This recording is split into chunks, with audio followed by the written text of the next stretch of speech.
There's a stretch of dry, sunburnt land in the interior of Queensland that most people drive straight past without a second thought.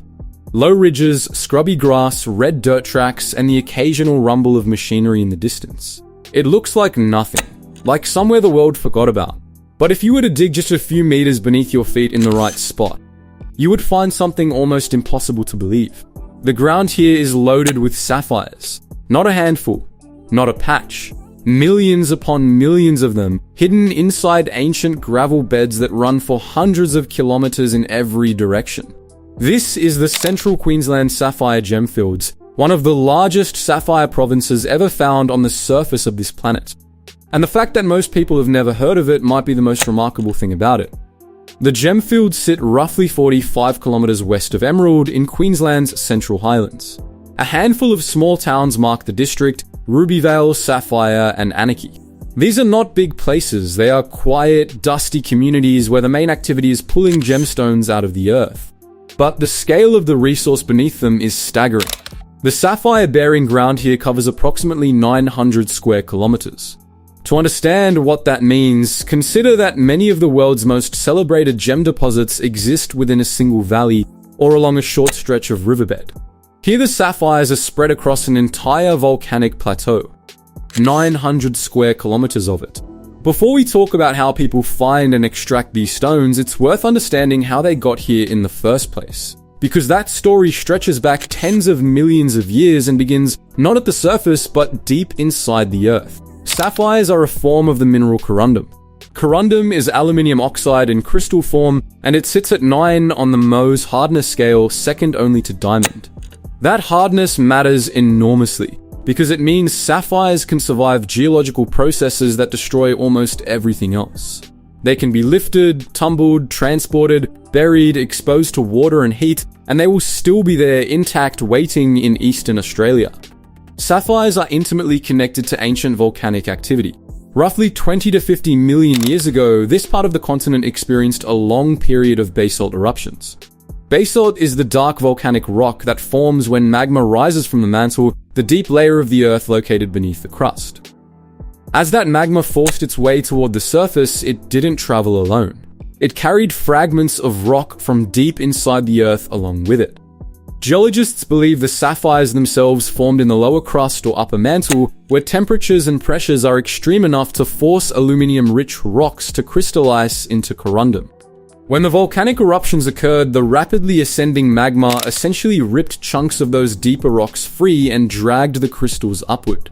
Think of it as a geological conveyor belt pulling material from the deep earth toward the surface. But the sapphires didn't stay locked inside the volcanic rock. Over millions of years, the basalt flows that once covered this landscape began to weather and break apart. Rain and rivers gradually dismantled the volcanic terrain.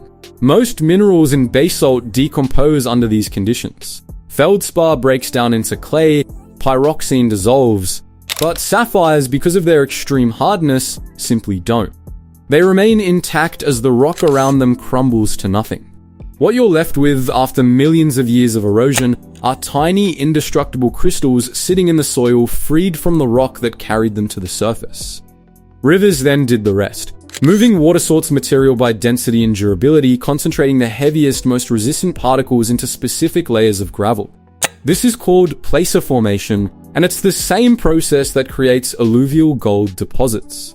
Sapphires are dense and resistant, so ancient river systems gradually accumulated them into thin, concentrated bands of gravel, what the miners today call the wash. The wash is everything. It's the layer every miner in this district is hunting. It sits above the clay or basalt bedrock, sometimes only a few tens of centimeters thick, but it can contain thousands of gemstones per ton of material. Finding it and following it through the landscape is the entire game.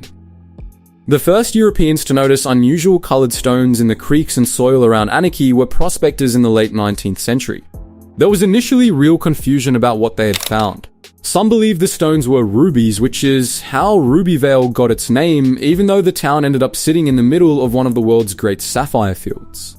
Once the identity of the stones became clear, word spread quickly and a sapphire rush followed in the early 20th century.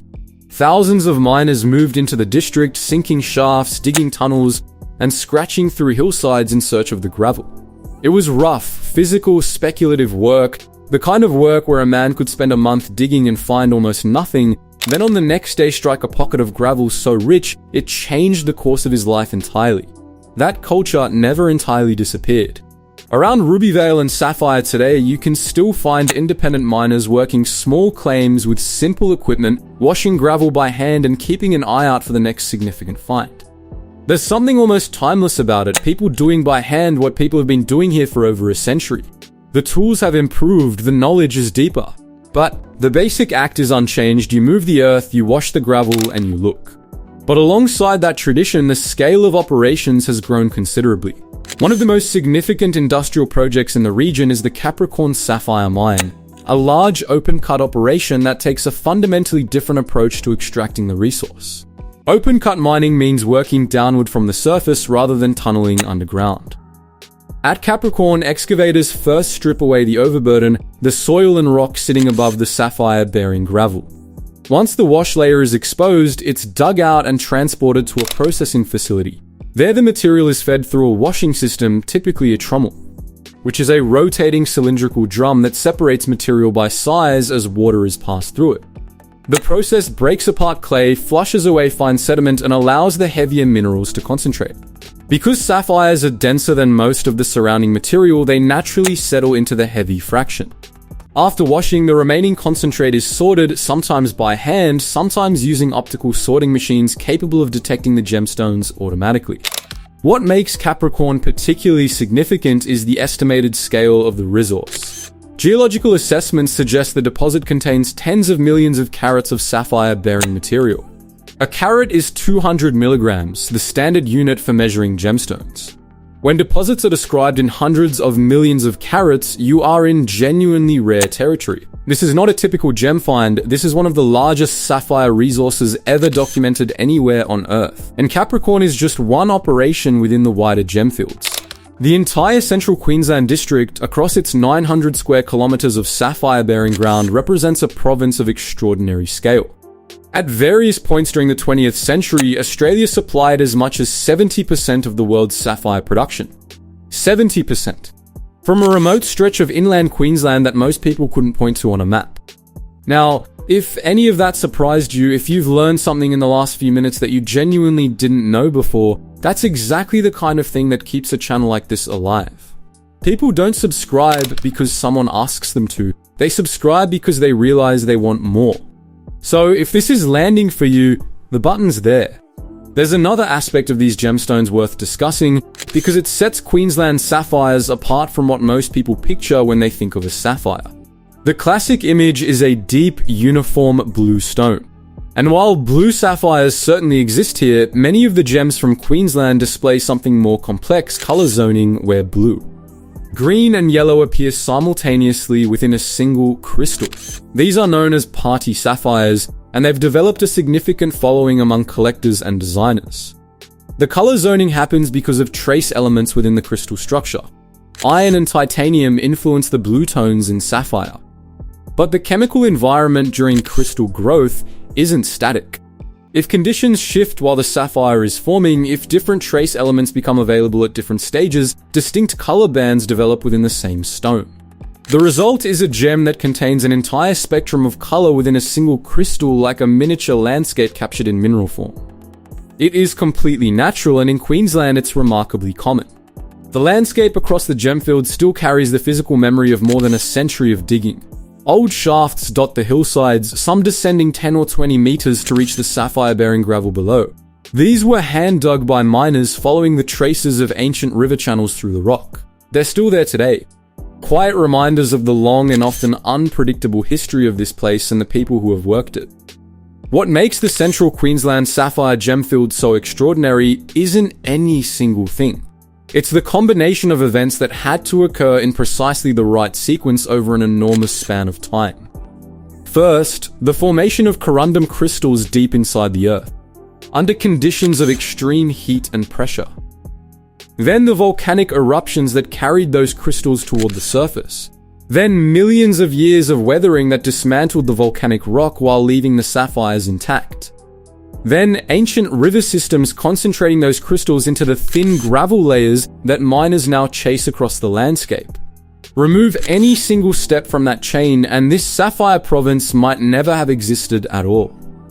The entire thing depends on a geological sequence that unfolded over tens of millions of years and happened to produce one of the richest gemstone landscapes on Earth in a remote corner of inland Queensland. When miners dig into those dusty hills west of Emerald, they are not simply moving gravel. They are uncovering fragments of a story that began far below the surface of the Earth long before humans ever set foot on this continent. Crystals born under pressure, carried upward by volcanoes, scattered by rivers across hundreds of square kilometers, and finally gathered piece by people following ancient channels through the ground. The world's largest sapphire gemfield is not in Kashmir, it's not in Sri Lanka or Madagascar, it's in Queensland, Australia, sitting quietly beneath red dirt roads and scrubby ridgelines largely unknown, and still producing gemstones at a scale that very few places on Earth can match. Most remarkable things don't announce themselves, they just wait to be found. And that, in the end, is exactly what a sapphire does. I hope this gave you something you didn't have before. If it did, you already know what to do, because people who want to keep learning tend to find their way back. Thanks for watching, and a genuine thank you to everyone supporting this channel through Patreon and YouTube.